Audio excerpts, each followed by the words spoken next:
Fala galerinha, bem-vindos a mais uma aula nossa e hoje o nosso tema será hibridização do carbono. Mas por que então surgiu essa teoria da hibridização? Primeiro precisamos entender o que é hibridizar. Vocês sabem o que significa a palavra híbrido? Híbrido vem de mistura. Como, por exemplo, nós podemos ter plantas híbridas, que são misturas de espécies de plantas. Nós podemos ter animais híbridos, que são misturas de espécies de animais. Aqui também esse termo hibridização significa a mistura. Mas a gente vai entender mistura de quê e por que essa mistura acontece, tá certo? Então vamos lá. Nós sabemos que em 1858, um cientista austríaco chamado Friedrich Kekulé, ele estabeleceu 3 postulados a respeito do carbono. O primeiro postulado dele é que o carbono é tetravalente. O que significa ser tetravalente? Significa que o carbono tem a capacidade de formar 4 ligações químicas, certo? Daí a foto do Friedrich August Kekulé. O povo lindo, né? Então vamos lá. Então, se o carbono faz 4 ligações, vamos tomar como exemplo a molécula do metano CH, certo? Então ela tem o costume de ser representada dessa forma. O carbono com um átomo central e os demais átomos de hidrogênio circundando o átomo de carbono, e essas linhas elas representam as ligações formadas entre o carbono e o hidrogênio. No caso, são ligações covalentes simples, tá? Que as ligações covalentes podem ser de 3 tipos: simples, dupla e tripla. No caso aqui, elas são 4 ligações simples. Essa é a estrutura plana do metano, tá certo? Tudo, em um determinado ponto, quando se diz um fenômeno chamado isomeria, no caso mais específico, a isomeria ótica, precisou-se de uma teoria nova para explicar esse fenômeno. Por quê? Porque a isomeria ótica ela vai depender da conformação tridimensional que a molécula possui. Então, uma estrutura plana, como a gente acabou de ver, ela não tem capacidade de explicar o fenômeno de isométrica. Por quê? Porque a gente precisa entender a molécula, como ela se estrutura no espaço. A gente precisa entender como funciona a configuração tridimensional dessa molécula, tá certo? Então, esses 2 cientistas, Lebel e Van Hoff, já no final do século XIX, eles dão a ideia de que esse carbono, que é tetravalente, ele também é um carbono chamado tetraédrico, ou seja, ele não forma uma estrutura plana.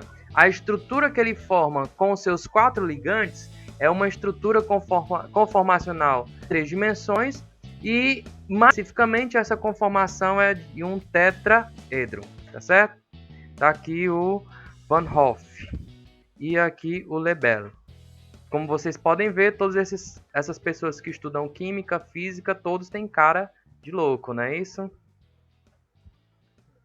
Então, olha só como é que fica o modelo tetraédrico para o carbono. Essa é a molécula do metano. Essa bolinha preta representa o carbono. Essas bolinhas brancas representam os 4 hidrogênios da molécula. E essa linha, ela representa a ligação. Repare bem que, diferente daquela conformação plana, cada átomo de hidrogênio se encontra numa posição mais distante possível um do outro. Aqui, acho que todo mundo aqui já ajudou a organizar festas de aniversários, e a gente enchia aquelas bexigas, não é isso? E amarrava 2 a 2, e quando você colocava as 4 bexigas amarradas, você via que ela formava uma para cima e 3 para baixo. Essa é a exata conformação tridimensional da molécula do metano, certo? Carbono tetraédrico. E aqui esse ângulo é possível ser medido, que é um ângulo de exatamente 109 graus e 28 minutos.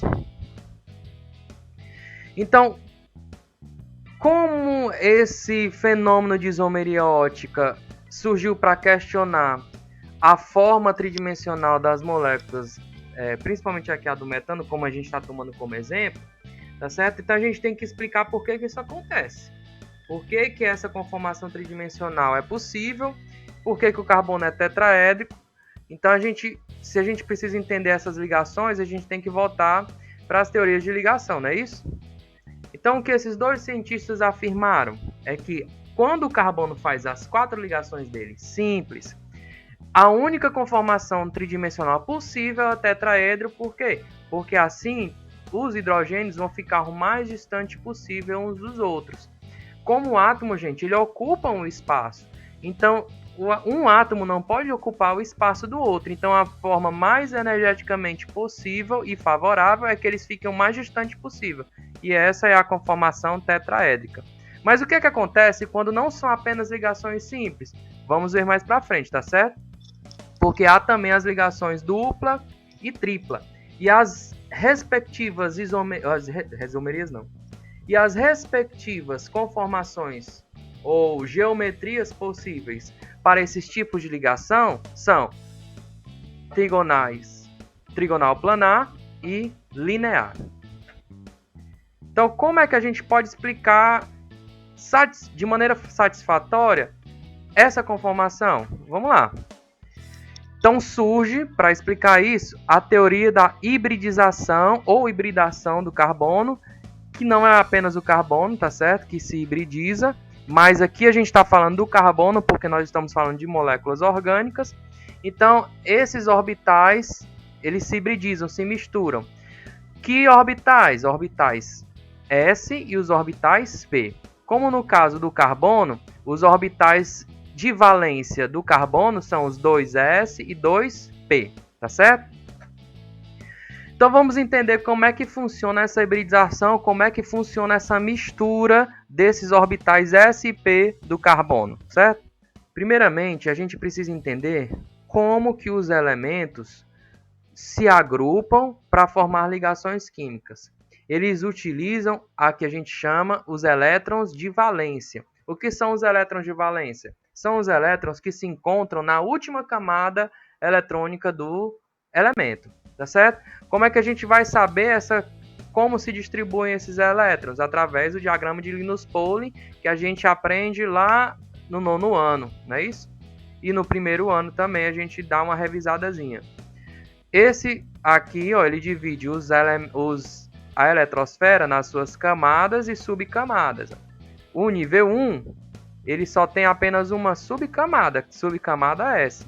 Já o nível 2, ele tem 2 subcamadas, o S e o P. E assim, quando a gente vai subindo nas camadas, certo? A gente vai também aumentando o número de subcamadas. E cada subcamadazinha dessa, ela tem uma quantidade máxima de elétrons que pode suportar. Por exemplo, o subnível S, ele só pode comportar 2 elétrons. O subnível P, ele comporta no máximo 6. O D, 10 e o F, 14. Mas, Franklin, o P, ele no máximo 6. Mas se eu tiver só 2 elétrons, é possível colocar no P? Sim. O que ele está dizendo aqui é no máximo. Não significa que você não possa colocar menos elétrons. Você não pode colocar mais elétrons nesse subnível. Você não pode colocar, por exemplo, P8. Porque o máximo é 6. Mas você pode colocar P1, até P1 você pode colocar, tá certo? Então, em se falando do carbono, vamos lá para a distribuição eletrônica dele. O carbono tem número atômico 6, então nós temos 6 elétrons para distribuir ao longo dessas camadas e subcamadas. Seguindo o diagrama, a gente distribui um S2, 2S2, né, que o S só comporta 2. Em seguida vem um 2P, que no máximo eu tenho 6. Mas como o carbono só tem 6 e eu já distribuí 4 nos 2S, então só vai sobrar apenas 2 elétrons para serem distribuídos e assim eu fico com a subcamada 2P2. Essa é a configuração eletrônica do carbono. Ele tem 6 elétrons. Tudo bem até agora? Bem, quando nós falamos de ligação química, a gente tem que sempre cumprir a regra do octeto. O que é essa regra, Franklin? Ela diz o seguinte: todos os elementos da tabela periódica, eles procuram ter uma configuração eletrônica semelhante às configurações eletrônicas dos gases nobres. E o que é isso? Na camada de valência, possui 8 elétrons.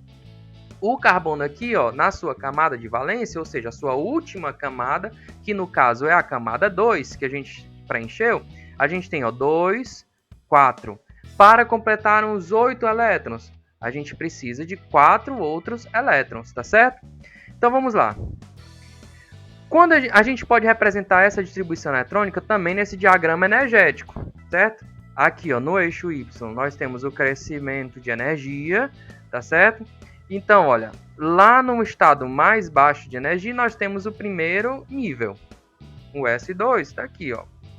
O 2S2, daqui ele é um pouco acima do nível de energia da primeira camada. E o 2P, os 3 orbitais P aqui em cima, ó, eles estão no nível energético mais alto. Muito bem, a gente sabe que para formar uma ligação covalente, a gente precisa compartilhar elétrons. Se eu tenho que compartilhar elétrons, eu tenho que ter um espaço para que um outro átomo ceda o elétron dele para mim e eu ceda o meu elétron para ele. Então, eu tenho que formar pares. No caso aqui, nesse gráfico, a gente observa que o carbono tem quantos elétrons faltando o parzinho para ele? Ó? 1, 2. Então, eu tenho um espaço aqui para formar um par e outro espaço para formar um par. Assim, o carbono faria 2 ligações, porque ele tem 2 elétrons para serem compartilhados. Mas o que é que diz Kekulé no seu primeiro postulado? Que o carbono é tetravalente. Então, se ele é tetravalente, faz 4 ligações. Quando eu faço esse gráfico de distribuição, eu percebo que ele só tem 2 elétrons para serem pareados. Como é que ele pode formar 4 ligações? Aí entra a teoria da hibridização dos orbitais do carbono. Nós sabemos que o orbital ele é uma região dentro do átomo em que mais provavelmente o elétron é encontrado. No mundo quântico, a gente trabalha com probabilidades. Por causa do princípio da incerteza de Heisenberg, a gente não tem como determinar a energia e o momento do elétron dentro do átomo. Então, a gente trabalha com probabilidades. E a região onde mais provavelmente o elétron se encontra dentro dos orbitais S é exatamente essa região esférica, tá certo? E as regiões onde mais podemos encontrar os elétrons nos orbitais P são essas regiões aqui, ó, ao longo dos 3 eixos do plano tridimensional. Olha só, o eixo X, que a gente chama orbital PX, essas 2 regiões no orbital Y, ou no eixo Y, que a gente chama de orbital PY, e esses 2 gomos também aqui, como inclusive a gente fala que é um duplo alter. Eles são chamados de orbitais PZ, tá certo? Então, esses orbitais S e esses orbitais P serão misturados, formando novas regiões onde os elétrons serão encontrados. Então, vamos lá. Esses aqui já são também os orbitais D. A gente não vai trabalhar eles aqui, por quê? Porque o carbono só tem orbitais S e P na sua camada de valência. É claro que alguns elementos, outros, eles também utilizam esses orbitais D para a hibridização. Vamos lá. Quando a gente pode representar um elétron ou átomo de carbono no seu estado fundamental? Olha só. Aqui no centro é o núcleo do carbono, certo? Bem no centro da origem dos 3 eixos X, Y e Z. Aqui é o núcleo. Nessa primeira esfera, a gente tem o orbital S da primeira camada, 1s. Essa região esférica aqui é onde encontra aqueles 2 eletronzinhos que estão no orbital 1s2. Essa esfera maior já é da camada, a segunda camada, é o 2s. E esses 3 orbitais aqui, 3 duplo alter, esse PX, PY e PZ, são os orbitais 2p, beleza? Então, quando a gente vai fazer uma hibridização para explicar essa forma tetraédrica do carbono, aqui, ó, esse é o modelo para o carbono tetraédrico. Você observa que aqui, ó, a partir do núcleo do carbono, eu tenho orbitais diferentes, ó. Tem 1, 2, 3, 4 orbitais que não são esses aqui, ó. Aqui estão ao longo dos 3 eixos. E aqui ele está formando um tetraedro. Como é que isso ocorre? Então vamos lá. Há 3 maneiras de ocorrer a hibridização do carbono. Primeira é a sp3, a segunda é a sp2 e a terceira sp. Vamos ver cada um em separado, tá certo? Primeiro vamos ver a hibridização sp3. Quando eu tenho hibridização sp3, o elétron do orbital s ele é promovido para o orbital p que está vazio.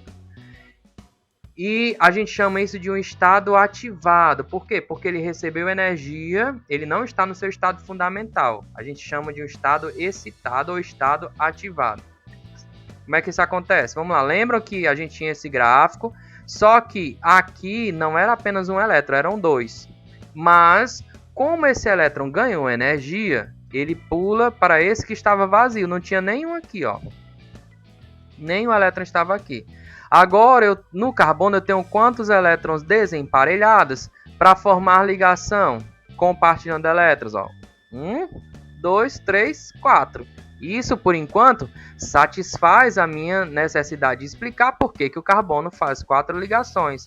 Mas aí a gente entra no segundo postulado de Kekulé, que diz o seguinte: o carbono, as 4 ligações simples que ele forma são de mesma energia e mesmo comprimento. E aqui, gente, a gente claramente observa que esses 3 elétrons aqui, para formar ligações, eles têm energia maior do que esse aqui para formar outra ligação. Então, ficaremos com 3 ligações com a mesma energia e uma ligação com energia menor.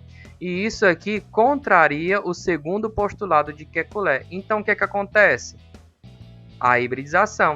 Esse orbitalzinho S vai se misturar com esses outros 3 orbitais P para formar 4 novos orbitais que nem são S e nem são P. São híbridos, são uma mistura dos dois. Certo? Por isso que a gente fala sp3, porque eu usei um S e 3 orbitais P. Olha só o que acontece. Ó. Esse orbitalzinho S se misturou com os 3 orbitais P e formou 4 novos orbitais que são chamados orbitais sp3. Vejam que eles estão todos com a mesma energia e numa energia intermediária entre o S e os P's. Assim eu posso formar 1, 2, 3, 4 ligações.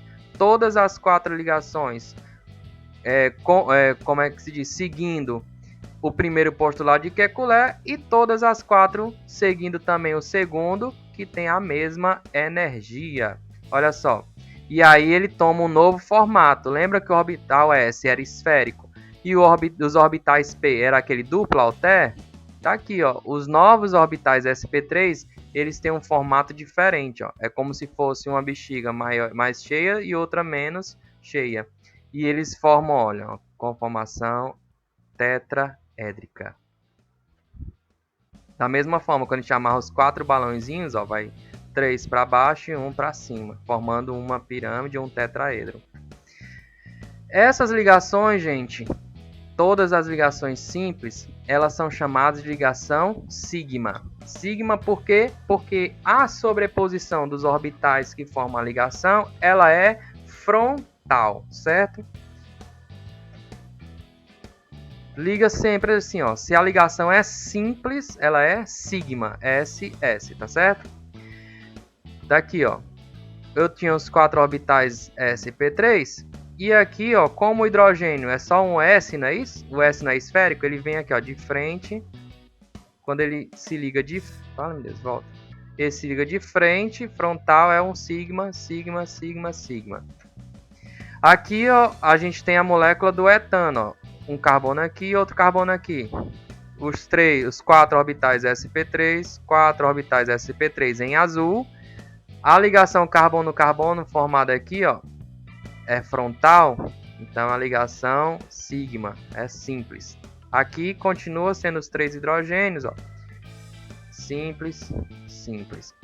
Consequentemente, sigma. Aqui é um videozinho explicando, ó, vamos lá.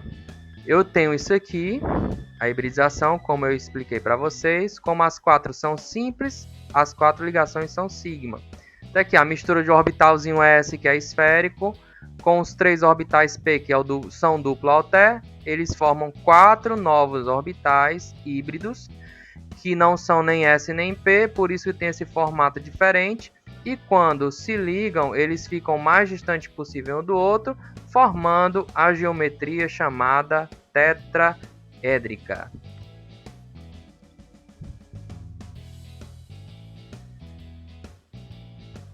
Agora na hibridização sp2, é um orbital S e 2 orbitais P. Então a gente já percebe que um dos orbitais P não vai ser usado, ele vai ficar separado, ou como a gente chama, vai se tornar um P puro, certo? A fusão dos orbitais S com 2 orbitais P. Mesma coisa. Primeiro o elétron é excitado e sobe de nível energético para cá, para esse vazio. Depois eles se misturam, ó, um S com 2 P's, formam 3 sp2, mesma energia. E um dos orbitais P, que não foi utilizado, ele fica com o elétron. Assim ele pode formar 1, 2, 3, 4 ligações. Essas 3 ligações aqui da hibridização são ligações simples. Franklin, e essa quarta ligação aqui, o que é que ela vai ser? Ela vai ser uma ligação dupla, meu povo. Ó, vamos ver aqui. Olha só, os 3 orbitais sp2, mas o carbono não faz apenas 3 ligações, ele tem que fazer 4. Então vai ficar as 3 num plano, por isso que é trigonal plano, as 3 ligações simples num plano. E esse orbital P que não foi utilizado, ele permanece perpendicular ao plano desses 3 híbridos. Então vai formar 1, 2, 3 sigma, que são as 3 ligações dos orbitais híbridos. E essa ligação π é a ligação formada pelo elétron que ficou lá naquele orbital P que não foi usado. Aqui, ó. Frontal com frontal, ligação simples, simples, simples, simples, simples. Sempre quando for de frente os orbitais é simples ou sigma. Como aqui, ó, esse orbital P com esse orbital P, cada um com elétron vão compartilhar, a gente observa claramente que eles não estão se sobrepondo frontalmente como aqui, eles estão sobrepondo lateralmente. Como é lateralmente, a gente diz que é uma ligação π, tá certo? Então sempre quando a gente tem uma ligação dupla, gente, uma é sigma, a outra é π. Ligação simples, sempre sigma. Aqui o videozinho ilustrando. Da mesma forma, a gente vê a distribuição eletrônica do carbono. Ele tem um S2, 2S2, 2P. A adição de energia, excitação do elétron, estado ativado. 2 orbitais P se cruzam com o S para formar 3 sp2, permanecendo um orbital P puro. Certo? Aqui a gente seria divalente, como eu falei para vocês, só formariam 2 ligações. Aqui, vamos lá, ó. Ele faz 3 ligações do tipo sigma e esse orbital P puro, a gente diz que ele forma ligação do tipo π, certo? Continuando. Chegamos à hibridização sp, que é a última hibridização que o carbono sofre. Só vamos hibridizar ou misturar um orbital S e um orbital P. 2 orbitais P puro vão ficar sem hibridizar-se, permanecerão puros, tá certo? Mesmo esquema, ó. Elétron excitado, sobe de energia, mistura um S com um P, formando 2 sp, e 2 P que não foram utilizados permanecem puros. Esses elétrons aqui nos orbitais P puro formarão que tipo de ligação? Ligação π. E esses dois aqui dos orbitais hibridizados formarão as ligações sigma. Vamos lá. Na hibridização sp, a gente tem 2 realidades possíveis. A primeira é que como eu posso formar 2 ligações duplas. E a segunda é que eu forme uma ligação simples e uma ligação tripla.